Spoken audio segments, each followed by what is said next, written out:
Hey folks, it's Scott from Gray Ghost Gardening, and I wanted to make a quick video because I got something exciting dropped off at our house today. So as you can see here, I got a nice box that was dropped off and delivered at our house. May be opened for agricultural inspection. Live perishable plants. So one of the things that I've been wanting to do is, I'm going to try to turn it a little bit here. And so it's coming from Ohio. One of the things that I wanted to do was to try to get a few more varieties of potatoes. The selection that I've had in both our feed stores and Tractor Supply and that kind of stuff has really been pretty limited. And so I wanted to try to see if I could find some seed potatoes that were some other varieties, and in particular some indeterminate varieties. So I know I'm not much of a unboxing person here. I ordered these particular seeds from Gurney's. All right, my first time using them, and you know, it seemed like things went really well. So let's see what all we've got in here. So I've got one bag of purple Viking. All right, so these were a determinate potato, and Cosmo the Wonder Pup is really interested in what we have here. Those aren't for you, bud. Sorry. And I think I actually have 2 bags of these. So there's the second bag of purple Viking. All good. One's already starting to. What do you think, Cosmo? Do you approve? Did they pass your smell test? Okay. Very good. Let's leave them alone. Then I've got, let's see what else we have in here.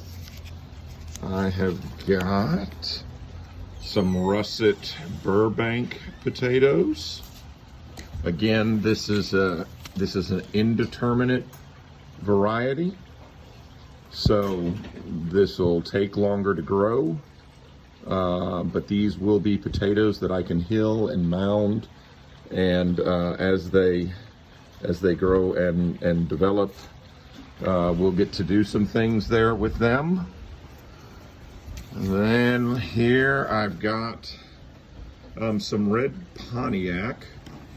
I know this is really common in a lot of places, but believe it or not, down here where I am, at least in any of the local feed stores and all of this kind of stuff, it's really hard to come across these.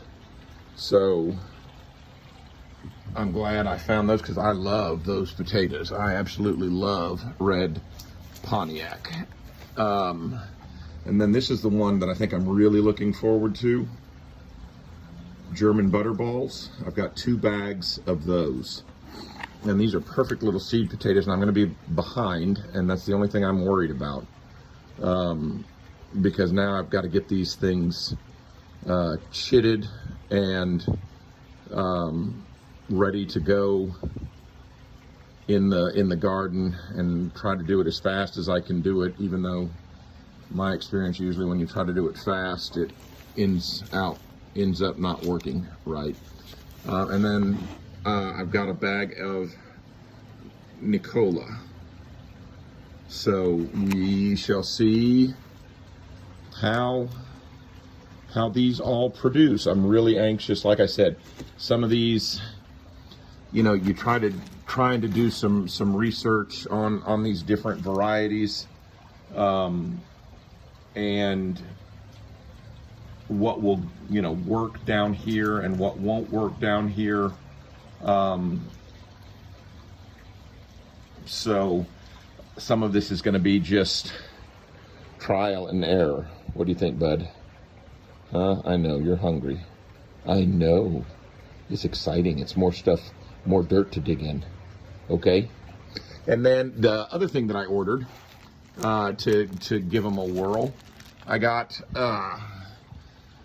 myself a couple new grow bags, just 10-gallon ones. And we will see how those go. I think I have 2 or 3. I think just 2, yeah. So, like I said, nothing huge, but still, to me, exciting to have these different varieties of potatoes, because, like I said, down here in Southeast Texas along the Gulf Coast,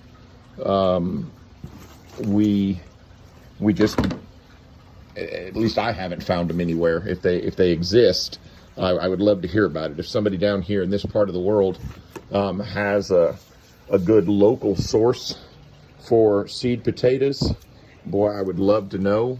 I would really love it if you would put it in the comments, and tell me where you go to get your seed potatoes, because ideally I would like to have already had them in the ground and started sooner. Again, I am in zone 9B, and on paper our last freeze date was supposed to have been Valentine's Day.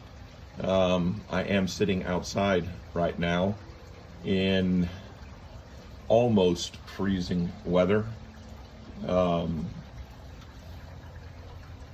because we've had another big front come rolling down.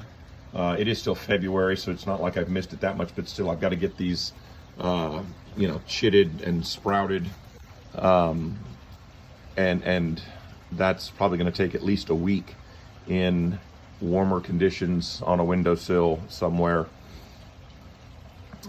So hopefully we'll still get something produced out of all of these potatoes, and I'm certainly gonna have to round up a few more containers, based on what I've got here. But hey, that's a great problem to have.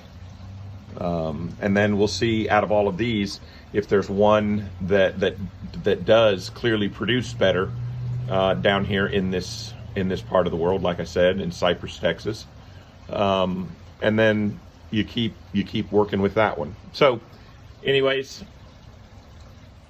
like I said, just a quick video, a little unboxing.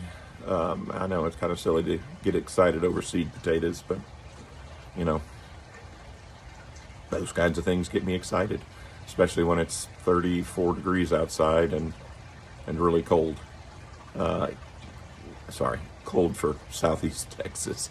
I know some of y'all right now this time of year would be jumping up and down for 34 degrees.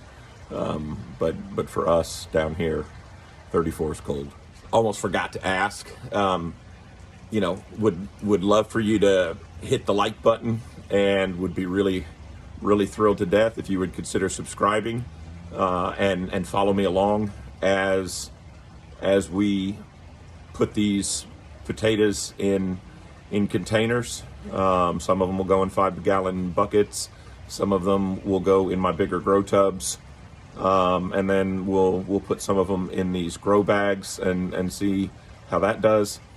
And we'll see what we end up with. So anyways, thanks a bunch for joining me quick on this kind of dark and dreary afternoon. Y'all have a blessed rest of the week, and stay happy, stay healthy, and keep growing. We'll see you in the next video. Bye-bye.